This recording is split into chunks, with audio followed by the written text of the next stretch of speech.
Hey everyone, Evelyn here, and today I thought I would share with you my top 10 fragrance choices for spring. I am ready for spring. It's right around the corner. I can already see daylight starting to linger in the afternoon and into the evening.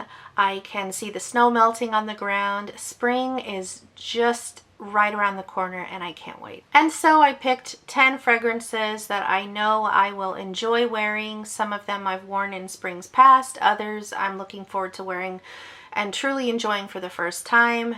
Anyway, information about longevity will be in the description box, and I will be listing notes on the screen just in case I skip over them because I may not remember everything as we're talking.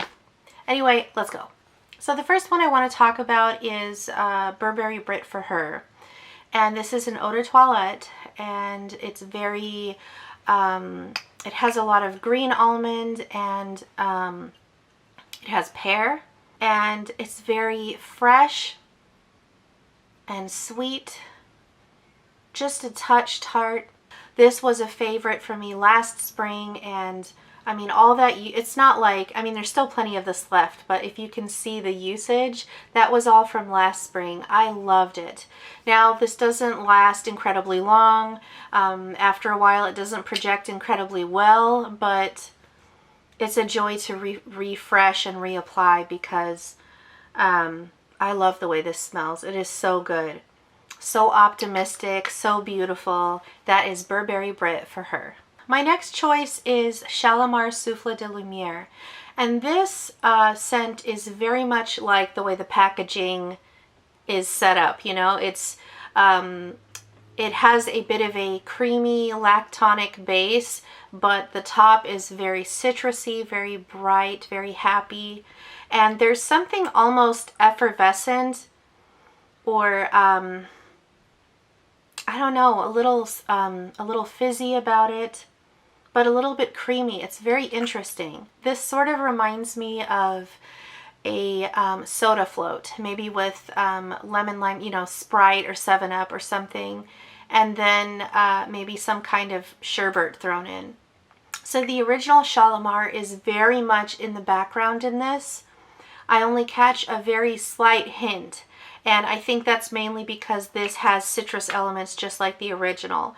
But otherwise, it's much lighter, much more wearable, and has this, like I said, this beautiful kind of sparkling quality to it. This is another kind of sparkling fragrance. This is Coco Mademoiselle by Chanel, and I love this. This is potent, so I'm not going to go heavy-handed with this. But the bright citrusiness in the opening with the bergamot, the lush, rich, floral heart is very warm. It's beautiful. And then the dry down is a lot of patchouli.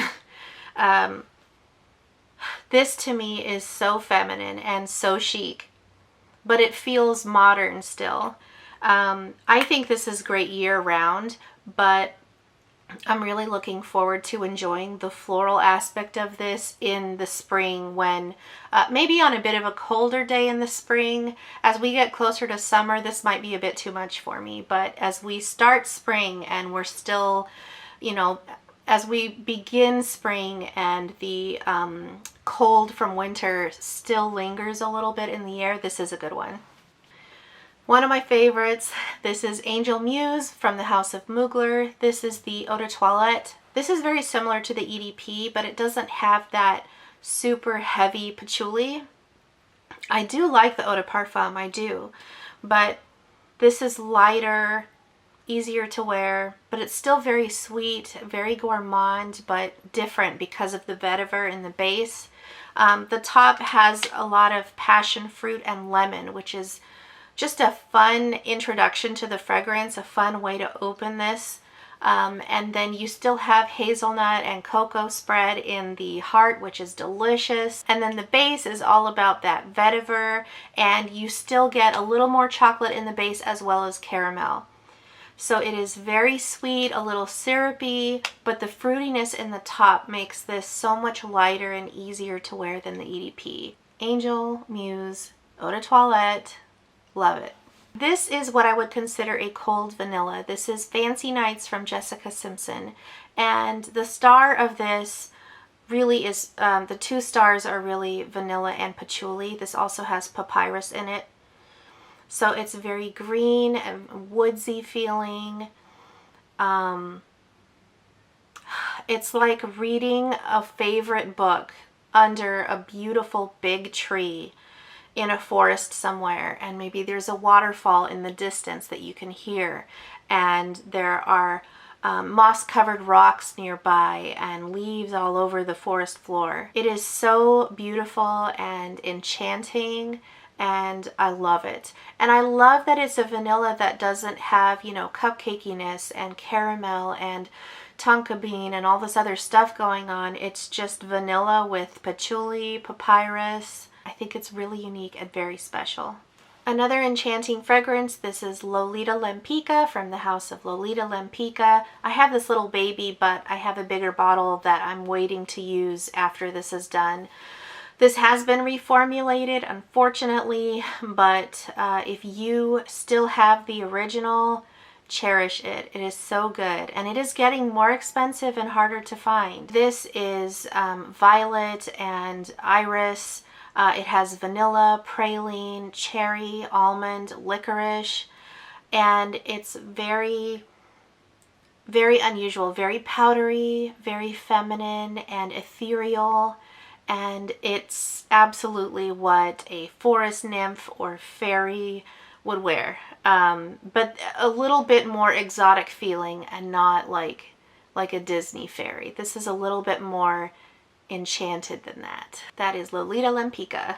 I love this so much. This is Prada Candy Gloss, and it absolutely does smell like a flanker of Prada Candy because of the powderiness and the muskiness that's in here. But I would say that's where it ends. This stands on its own because of the cherry and I think it has almond and it has peach. It's a little tart, a little sour, a whole lot of sweet, a little powdery, and it's super juicy and feminine.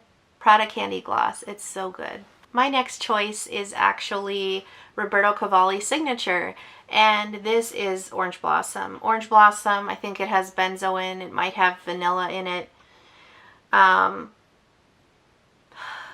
So good. This almost kind of reminds me of a more modern take on Sunflowers, or is it Sunflower or Sunflowers from Elizabeth Arden? You know the one I'm talking about.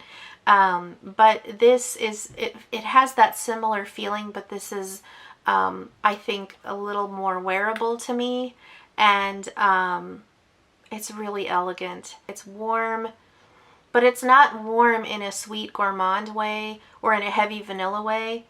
It's warm in a resinous, kind of sunlit resin kind of way.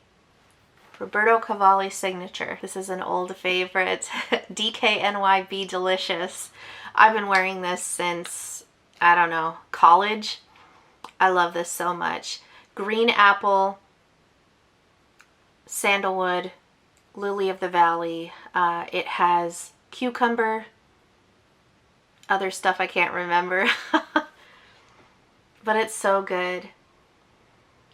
It almost feels aquatic to me. I don't know.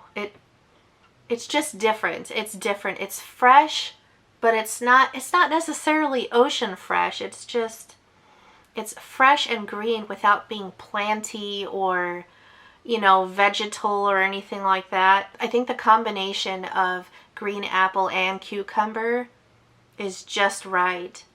Watery fruit, freshness. It smells green. I really do love this. I've loved this for years. This is one that will always be in my collection, but I especially love it in the spring. So my last one that I'm really looking forward to wearing, I've already started wearing, is Poison Girl Eau de Toilette from the house of Christian Dior. I love this. It is a gourmand, but it's heavy on the rose and it has a ton of orange in the opening. I feel like a heavy dose of orange to rose really makes it feel modern and beautiful. This has vanilla and it has tonka bean in the base. It also has caramel This is so likable. I'd say this is like the most crowd pleasing of everything I'm showing you, other than probably Coco Mademoiselle. But it's so good. This is popular for a reason. I mean, some people hold that against fragrances, but I mean, a fragrance doesn't choose to be popular. It just kind of, you know, popularity is thrust upon it. The juiciness of the opening, the florals in the heart, and the sweetness in the base. It's beautiful. It's uplifting and energizing and sweet and playful and cozy. All of those things. It's all of those things. Poison Girl EDT. So, so good. And this bottle, man. Like, this bottle. These bottles are perfection. Alright, so there you have it. Those are my top 10 fragrance choices for spring. I'd love to know what you're going to be wearing this spring, and whether it's an old favorite or a new discovery. Let me know in the comments below. As for me, I shopped my stash and I'm just going to enjoy what I already have. So excited. Thanks again for watching. I really appreciate it. I hope to see you in my next video. Bye.